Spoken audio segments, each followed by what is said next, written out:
जितनी भी metabolic problems हो रही है, जैसे पीसीओएस हो गया, पीसीओडी हो गया, डायबिटीज़ हो गया, इंसुलिन रेजिस्टेंस हो गया, हाई ब्लड प्रेशर हो गया, फैटी लीवर की प्रॉब्लम हो गई, इन सब के पीछे रूट कॉज अगर कुछ है तो वो है इंसुलिन। और आज हम इसी वीडियो में समझेंगे। और सबसे पहले ओबेसिटी अगर आपको कम करनी है, अपनी बॉडी से वेट कम करना, फैट भी रिड्यूस करना है, तो भी आपको इंसुलिन को प्रॉपर समझना चाहिए, जिससे आपको वेट लॉस में बहुत हेल्प मिलेगा। तो इंसुलिन एक तरह का हार्मोन है जो हमारे पैनक्रियाज है वो सिक्रीट करते हैं। तो बेसिकली हमारे पैनक्रियाज में दो सेल्स होते हैं, बेटा सेल्स, अल्फा सेल्स। इन दोनों का जो काम है एक दूसरे के बिल्कुल अपोजिट है, बट इन दोनों का जो मकसद है, जो टारगेट है, वो है ब्लड ग्लूकोज को नॉर्मल रेंज में रखना। जब आपका ब्लड शुगर हाई होता है तो बेटा सेल एक्टिव होते हैं, और जब आपका ब्लड शुगर लेवल लो होने लगता है तो अल्फा सेल्स एक्टिव होते हैं।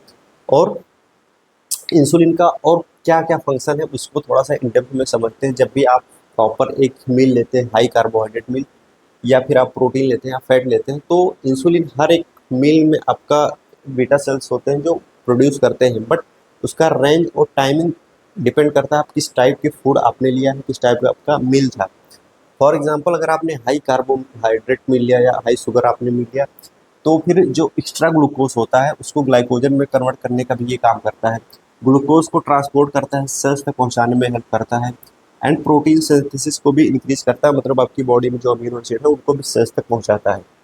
इसके अलावा अगर एक्स्ट्रा ग्लूकोज जो बचता है उसको फैट में स्टोर करता है, फैटी एसिड में, आपके एडिपोज टिश्यूज में। तो जब भी आपको वेट लॉस करना है तो इसीलिए हाई कार्बोहाइड्रेट मिल या हाई शुगर जो मील होती है, मीठा, उसको छोड़ना होता है। देन बात करते हैं अल्फा सेल्स की।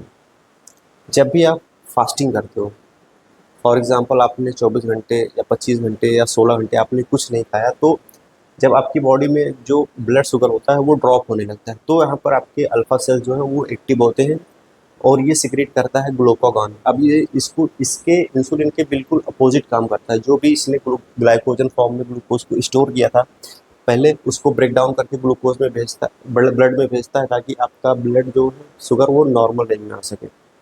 देन जो फैट का ब्रेकडाउन है वो स्टार्ट होता है। इसके अलावा जो लीवर में स्टोर्ड ग्लाइकोजन फॉर्म में ग्लूकोज स्टोर है, या जो फैट स्टोर है लीवर के आसपास, वो भी ब्रेक डाउन होने लगता है कि बॉडी एनर्जी के फॉर्म में उसे यूज़ कर सके। इसीलिए फास्टिंग का बहुत ज़्यादा बेनिफिट बताया गया है। लेकिन जब आप प्रॉपर फास्टिंग करते हैं, तब फास्टिंग का मतलब ये नहीं कि आपने कुछ खा लिया। अगर आपने कुछ भी खा लिया, मान लो आपने पोटैटोज़ खा लिए या बनाना खा लिया, तो फिर ये जो प्रोसेस है ये रुक जाएगा, क्योंकि आपने बाहर से एक्स्ट्रा ग्लूकोज बॉडी में डाल दिया। तो जब भी आप फास्टिंग करें, प्रॉपर सिर्फ वाटर लें या ब्लैक कॉफ़ी या फिर ग्रीन टी, कुछ भी ऐसा मत लें जिससे बॉडी को एक्स्ट्रा एनर्जी मिल रही हो फूड के थ्रू।